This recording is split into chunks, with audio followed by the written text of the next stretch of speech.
welcome to a new video. In this video we are going to study present indefinite tense use. As you know, there are four types of tenses: present, past and future. And each tense have a different subparts, which is four subparts. So present tense में चार types के subparts होते हैं: present indefinite, present continuous, present perfect and present perfect continuous. ठीक है, तो आज से हम टेंस की सीरीज शुरू करने वाले हैं. तो टेंस की सीरीज में हमारा फर्स्ट जो टेंस है वो है प्रेजेंट इंडेफिनिट टेंस. अब प्रेजेंट इंडेफिनिट टेंस को हम आज डिटेल में पढ़ने वाले हैं कि इस टेंस का उपयोग कहाँ पे होता है और इस टेंस के उपयोग के लिए हमें किन वर्ब्स का यूज़ करना पड़ेगा और क्या क्या इनके रूल्स होते हैं. तो आज हम इस वीडियो में देखने वाले हैं. This is the part 1. Part 2 जल्दी आ जाएगा. तो पार्ट 1 देखने वाले हैं हम इसका मतलब इस टेंस का, और देखने वाले हैं कहाँ पे ये यूज़ होता है, कहाँ पे ये यूज़ होता है और इसका वर्ब्स कौन कौन से होते हैं, यानी क्रिया क्या क्या इसमें यूज़ होती हैं. आज हम इसमें 3 पॉइंट देखने वाले हैं: इसका मीन्स, इसका यूज़ और इसके हेल्पिंग वर्ब्स और इसकी मेन वर्ब्स का कौन सी फॉर्म यूज़ होती हैं इस टेंस में. ठीक है, तो फर्स्ट हमारा है मतलब प्रेजेंट इंडेफिनिट, यानी कि कोई भी वर्क इंडेफिनिट है, यानी कि अनिश्चित काल के लिए वो वर्क हो रहा है. जैसे मैंने कहा राम घर जाता है, राम घर जाता है, तो यहाँ पे कोई टाइम नहीं दिया गया है, बस मैंने लिख दिया है राम घर जाता है, यानी कि वो वर्क इंडेफिनिट है, अनिश्चित काल के लिए वर्क हो रहा है. अगर मैं लिखता राम 5 बजे घर जाता है, यानी कि वहाँ पे टाइम हो गया, बट मैंने लिख दिया राम घर जाता है, यानी कि वो हैबिचुअल एक्शन है उसका, वो राम की हैबिट है, वो रोज घर जाता है, तो ऐसे ही वो अब घर जाता है, यानी कि this is the habit, habit यानी कि आदत. या फिर कह सकते हो आप ग्रेजुअली वर्क, ग्रेजुअली वर्क यानी कि वो वर्क रोज होता है राम के द्वारा. ठीक है, एक बात और ध्यान रखना आप, प्रेजेंट इंडेफिनिट टेंस का उपयोग हम तभी करते हैं जब इस कोई वर्क को हमें रेगुलर दिखाना होता है. मैंने कहा प्रेजेंट इंडेफिनिट टेंस का यूज तभी होता है, use only in regular work, use only in regular work, यानी कि रेगुलर वर्क कोई हो रहा है, कोई भी वर्क हमेशा चलता आ रहा है, तब हम प्रेजेंट इंडेफिनिट टेंस का उपयोग करते हैं. जैसे कि राम घर जाता है, यानी कि वो हमेशा से घर जाता है, तो इसलिए क्या हो गया, वो प्रेजेंट इंडेफिनिट टेंस. ठीक है, और इस एक चीज और में देखना पड़ेगा आपको, अगर इंग्लिश टेंस में कहीं भी लास्ट में आता है एवरीडे, रेगुलर या डेली, तो समझ जाना आप वो कौन सा टेंस है, प्रेजेंट इंडेफिनिट टेंस है वो, क्योंकि एवरीडे मतलब होता है प्रतिदिन, रेगुलर हर रोज, डेली मतलब होता है हर रोज, यानी कि वो वर्क हमेशा होता है, रेगुलरिटी है वहाँ पे, इसलिए हमेशा प्रेजेंट इंडेफिनिट टेंस का उपयोग वहाँ पे किया जाता है. अच्छा, मतलब समझ में आ गया. अब देखते हैं इसकी नियम क्या क्या होते हैं. देखो, प्रेजेंट इंडेफिनिट टेंस में 3 टाइप के क्या होते हैं, टेंस होते हैं, सेंटेंस होते हैं. कौन कौन से होते हैं? एक होता है आपका अफर्मेटिव सेंटेंस, साधारण वाक्य.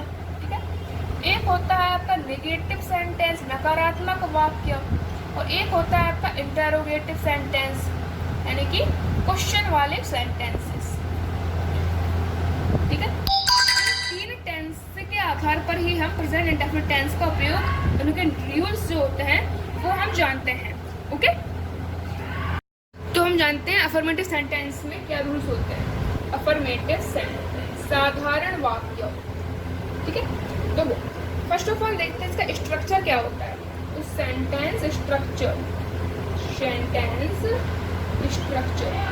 फर्स्ट ऑफ ऑल क्या होता है, फर्स्ट ऑफ ऑल होता है यहाँ पे subject, okay, helping verb plus main verb plus object और प्लस अदर वर्ब. ठीक है, ये तो होता ही है हर सेंटेंस में. अब प्रेजेंट इंडेफिनिट टेंस में अफर्मेटिव सेंटेंस के लिए नियम कुछ और होते हैं, नेगेटिव के लिए कुछ और होते हैं, इंट्रोगेटिव के लिए कुछ और होते हैं। तो इस वीडियो जानने वाले हैं अफर्मेटिव सेंटेंस के नियम। तो अफर्मेटिव सेंटेंस में क्या होता है, सब्जेक्ट तो होता ही होता है, बस इसमें हेल्पिंग वर्ब में क्या हो जाता है कि अगर आपका सब्जेक्ट सिंगुलर होता है, यानी कि आपका सब्जेक्ट अगर एक वचन करता है, तो फिर क्या होता है, उसकी मेन वर्ब में एस या ईएस आ जाता है। जैसे मैं कहूँ अगर सिंपल राम घर जाता है, तो मैं कैसे कहूँगा, राम गोज, वहाँ पे जो वर्ब है गो, उसमें हम ईएस ऐसे ईएस लगा देंगे, तो राम गोज टू होम। अगर सेंटेंस अफर्मेटिव है तभी हम ऐसे ईएस लगाते हैं, ये आपको बात याद रखनी है, ठीक है। और अगर आपका जो सब्जेक्ट जो आपका करता है वो प्लूरल है, यानी कि बहुवचन करता है, तो क्या लगाओगे फिर यहाँ पे, फिर आपका एस या ईएस नहीं लगती है, ठीक है। अगर आपका करता सिंगुलर है तो क्या करोगे आप, वहाँ पे आप वर्ब की फर्स्ट फॉर्म में एस या ईएस लगा दोगे। बट अगर आपका सब्जेक्ट या कर्ता बहुवचन करता है तो आप नए वर्ब की फॉर्म में एस या ईएस नहीं लगाओगे, ठीक है। इतना आपको बात याद रखनी है। आप कुछ एग्जाम्पल देख लो, मैंने एग्जाम्पल दिया राम खाना खाता है, ठीक है, ये वहाँ पे लिख देता हूँ। मैंने आपको एक एग्जाम्पल दिया, सिंपल सा है, राम खाना खाता है, राम खाना खाता है। तो कैसे बनाओ सेंटेंस को आप, सबसे पहले क्या है, सब्जेक्ट, सब्जेक्ट क्या है, कौन खाता है खाना, राम, तो राम, अब क्या है, मेन वर्ब की फर्स्ट फॉर्म, खाना क्या होती है इंग्लिश में, ईट, तो राम ईट। अब देखना है आपको अफर्मेटिव सेंटेंस में होगा कि जो सब्जेक्ट है वो सिंगुलर है प्लूरल है, तो राम एक ही तो है, एक ही तो राम है, तो राम क्या है, एक वचन हो गया, तो फर्स्ट फॉर्म में क्या लगा देंगे यहाँ पे एस या ईएस, तो ईट लगा हो जाएगा ईट्स, तो Ram eats the food, Ram eats the food. अच्छा एक देख लो, अगर करता आपका प्लूरल है बहुवचन होगा, तो जैसे कि मैं कहूँ वे लड़के खेलते हैं, वे लड़के खेलते हैं, तो यहाँ पे सब्जेक्ट कौन है, वे लड़के, यानी कि दोज बॉयज। अब मैंने क्या कहा था, मेन वर्ब की फर्स्ट फॉर्म ही लगानी है, ठीक है, प्रेजेंट में हमेशा मेन वर्ब की फर्स्ट फॉर्म ही आएगी, ठीक है। यहाँ पे जो वर्ब है वो क्या है, खेलना, यानी कि प्ले, तो दोज बॉयज प्ले।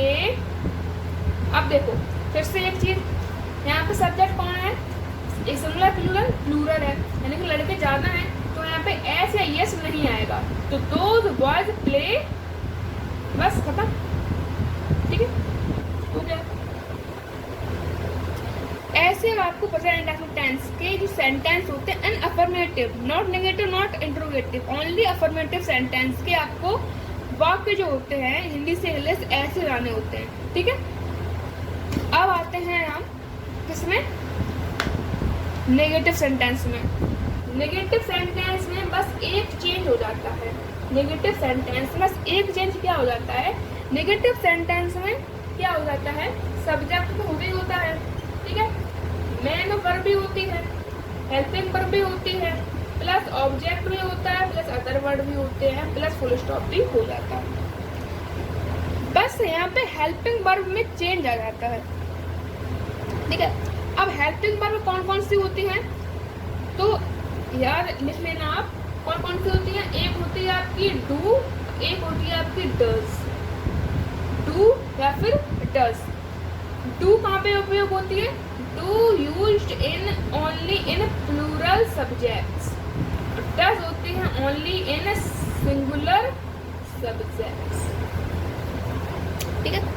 अगर आपका प्रेजेंट इंडेफिनिट टेंस में नेगेटिव सेंटेंस में कोई कर्ता सब्जेक्ट आपका सिंगुलर है तो उस हेल्पिंग वर्ब में लगा दोगे आप डज, और अगर प्लूरल है बहुवचन करता है तो वहाँ पे लगा दोगे आप डू, ठीक है।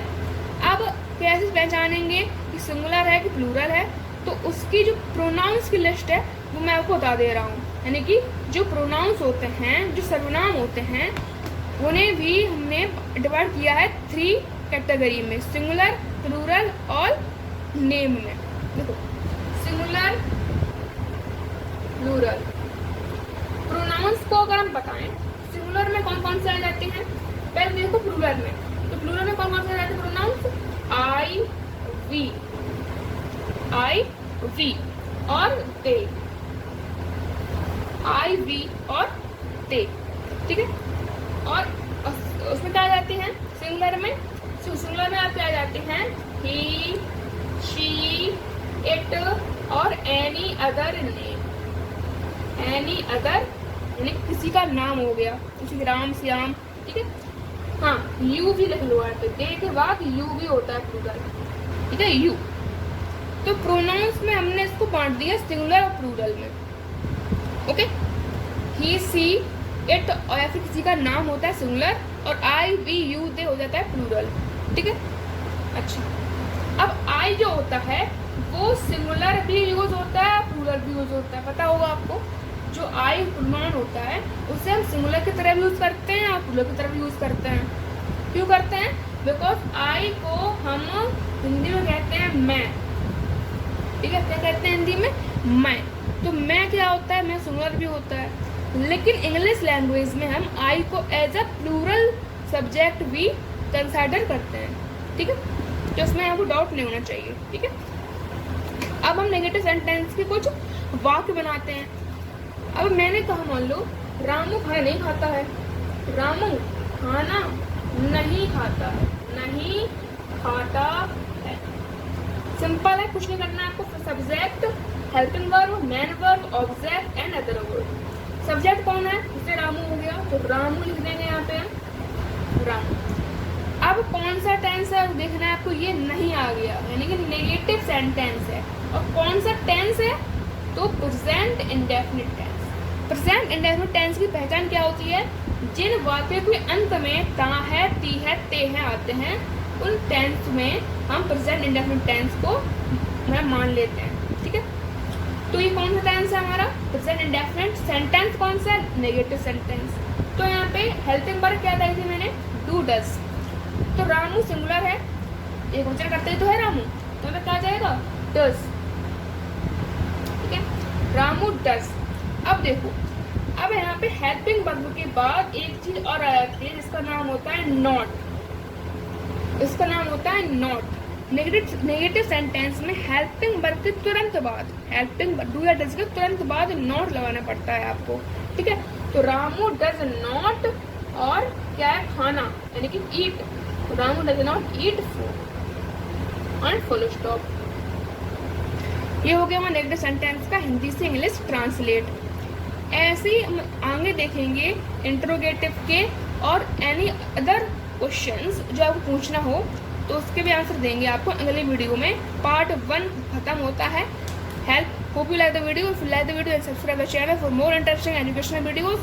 Bye bye, see you soon with another video.